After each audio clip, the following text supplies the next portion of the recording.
G20 की मेजबानी के लिए दिल्ली सच कर तैयार है। आपके साथ मैं हूं समीर अब्बास और इस वक्त हमारी मौजूदगी है दिल्ली के राजनिवास में और हमारे बेहद खास मेहमान हमारे सामने हैं दिल्ली के एलजी वीके सक्सेना जी। बहुत बहुत स्वागत है सर आपका।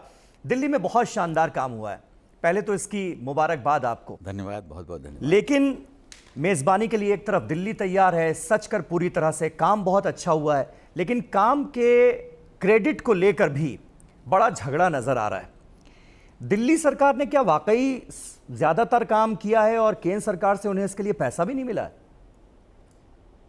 देखिए, ये जो काम हम लोगों ने किया है जी। ये किसी क्रेडिट के लिए नहीं किया गया है। दिल्ली में एक बहुत बड़ा इवेंट हो रहा है।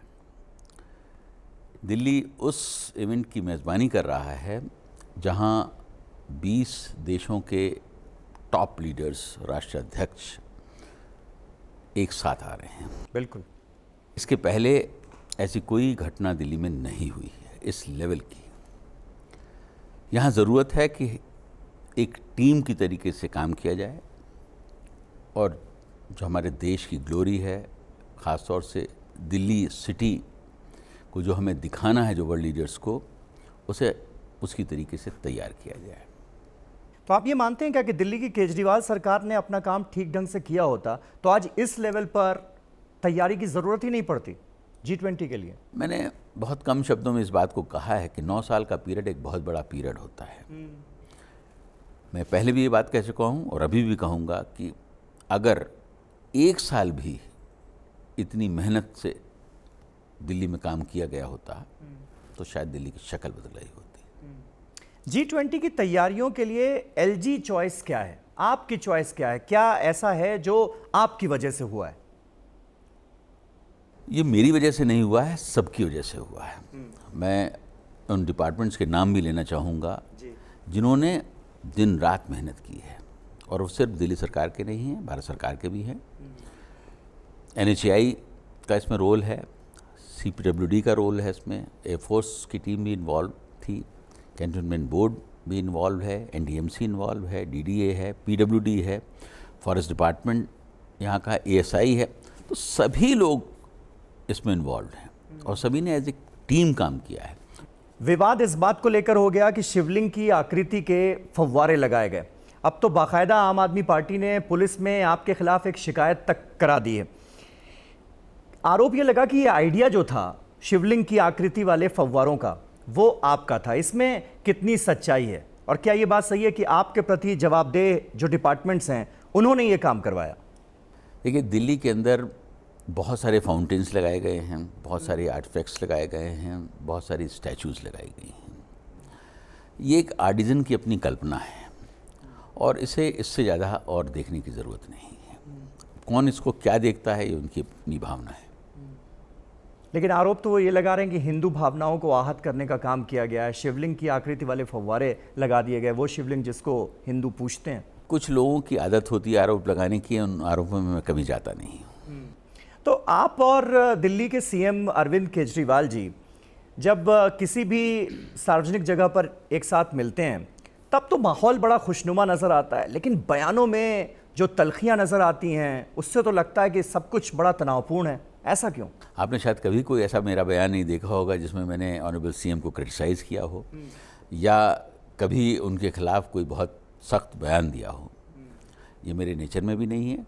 और जहाँ तक उनसे संबंधों का सवाल है, मेरे बहुत अच्छे संबंध हैं उनसे। हम लोग आते हैं, मिलते हैं, बैठते हैं। अब उनके क्या पॉलिटिकल कंपल्शंस हैं जिसकी वजह से जब वो बाहर होते हैं तो कुछ और होते हैं, इसके बारे में मैं कमेंट नहीं कर सकता हूँ कि ये तो वही जानते हैं। अच्छा, आपके पद की शक्तियों को लेकर, पद के पावर को लेकर देश की संसद और सुप्रीम कोर्ट में टकराव हो गया, ये जानकार मानते हैं। तो एलजी वीके सक्सेना अपने आप को कितना पावरफुल महसूस करते हैं? मैं अपने को, पहली बात तो लेफ्टिनेंट गवर्नर कहता नहीं हूँ, मैं लोकल गार्जियन कहता हूँ अपने को। अच्छा। और उसी हैसियत से दिल्ली में काम कर रहा हूँ। पावर एक ऐसा शब्द है, आप चाहें तो उसे ड्रॉ कर सकते हैं, चाहें तो विड्रॉ कर सकते हैं। 9 साल के पहले भी सरकारें थीं, यही व्यवस्था थी, इसी तरीके से एलजी होते थे, इसी तरीके से चीफ मिनिस्टर्स होते थे, अपोजिट गवर्नमेंट भी हुआ करती थी, लेकिन कभी कोई लड़ाई झगड़ा या एक दूसरे के ऊपर लांछन लगाने की घटनाएं नहीं घटी।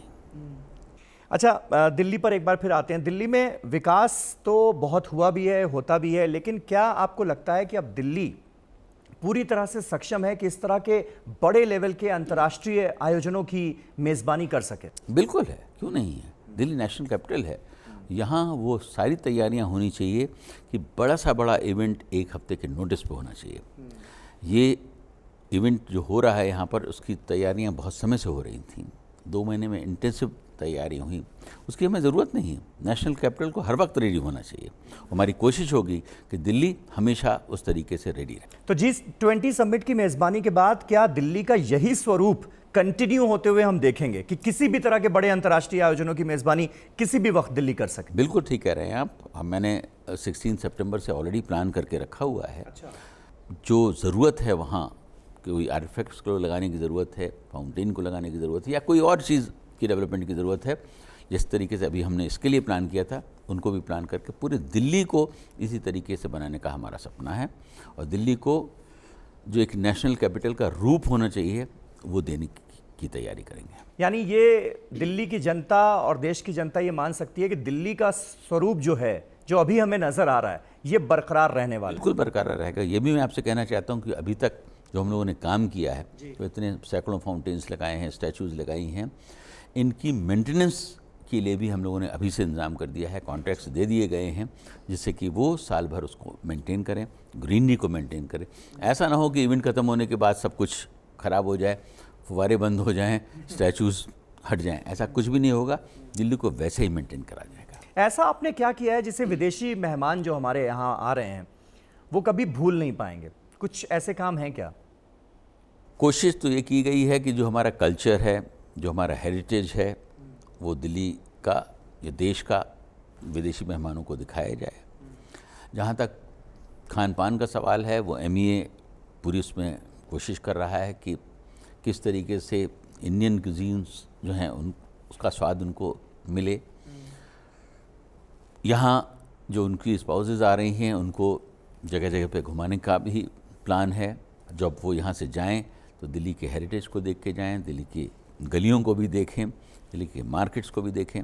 तो सारे इंतजाम किए जा रहे हैं और मुझे यकीन है कि जो मेहमान यहाँ आ रहे हैं वो यहाँ से खुश होकर जाएंगे, सेटिस्फाइड होकर जाएंगे। और जब वो यहाँ से सेटिस्फाइड होकर जाएंगे, खुश होकर जाएंगे, तो डेफिनेटली दिल्ली के लिए एक बहुत बड़ी बात होगी, क्योंकि आने वाले समय में दिल्ली की इमेज उन्हीं की बनाई हुई इमेज पर निर्धारित करेगी। बिल्कुल बिल्कुल, काम हो रहा है। और आपको लगता है कि, क्योंकि आपने खुद ही इस बात का जिक्र किया कि सभी डिपार्टमेंट्स का आपको सहयोग मिला, दिल्ली की केजरीवाल सरकार का भी फुल कोऑपरेशन मिला आपको इन तमाम कामों में? G20 की तैयारियों के मद्देनजर ही अगर मैंने कहा कि सारे डिपार्टमेंट्स हमारे साथ में काम कर रहे हैं, उसमें ये नहीं कह सकता हूँ कि किसी डिपार्टमेंट ने मेरे साथ काम नहीं किया है। सब लोग हम मिल के काम कर रहे हैं, इससे टीम वर्क। तो सरकार का भी पूरा सहयोग रहा? सारे डिपार्टमेंट जो हैं सरकारी डिपार्टमेंट हैं, किसी का कोई प्राइवेट डिपार्टमेंट नहीं होता है। तो क्या वजह दिल्ली सरकार को फिर आपसे इतनी शिकायत क्यों रहती है? मतलब आप तो इतने कोऑपरेटिव नेचर के माने जाते हैं, आप का खुद का सहयोग जो रहता है दिल्ली सरकार की तरफ से, जितने भी काम अंजाम दिए जा रहे हैं उनको लेकर, उसके बारे में भी हम जानते हैं, तो फिर इतनी शिकायत क्यों है फिर केजरीवाल सरकार को आपसे? मैंने कहा था कि वो एक पॉलिटिकल लीडर हैं, उनके अपने कुछ पॉलिटिकल कंबल्शंस होते हैं, शायद उसकी वजह से पब्लिक में इस तरीके की बातें होती हैं। लेकिन मेरे एंड से कभी भी कोई ऐसी चीज़ नहीं होती है जिससे सरकार के किसी भी डेवलपमेंटल वर्क में कोई अड़चन आए या रोड़ा अटके।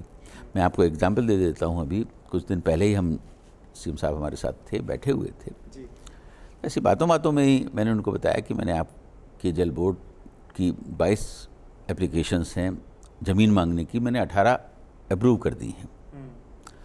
उन्होंने धन्यवाद भी दिया। अच्छा। और मैंने कहा कि मुझे कोई ज़रूरत नहीं है कि एहसान जताने की, लेकिन जो डेवलपमेंट के काम हैं उसमें कभी कोई अड़चन नहीं आनी चाहिए। जिक्र हो रहा था उस वक्त जहाँ DDA ने कुछ 3 जगहों पर फ्लैट्स बनाए हुए हैं जहाँ जोगी वहाँ मकान जहाँ पानी के कनेक्शंस नहीं मिल रहे हैं। तो मेरी तो हमेशा से ये अप्रोच है, मैं ये भी कह सकता था कि नहीं, जब तक आप यहाँ पानी नहीं देंगे तब तक मैं ज़मीन नहीं दूंगा, लेकिन मेरी कभी ऐसी अप्रोच होती नहीं है। जो रूटीन के काम है उन्हें होना चाहिए, जो डेवलपमेंट के काम है उन्हें होना चाहिए। अगर एसटीपी बन रहा है तो उस इलाके के लोगों को दिल्ली के फ़ायदा ही होने वाला है, तो उसको कैसे रोका जा सकता है।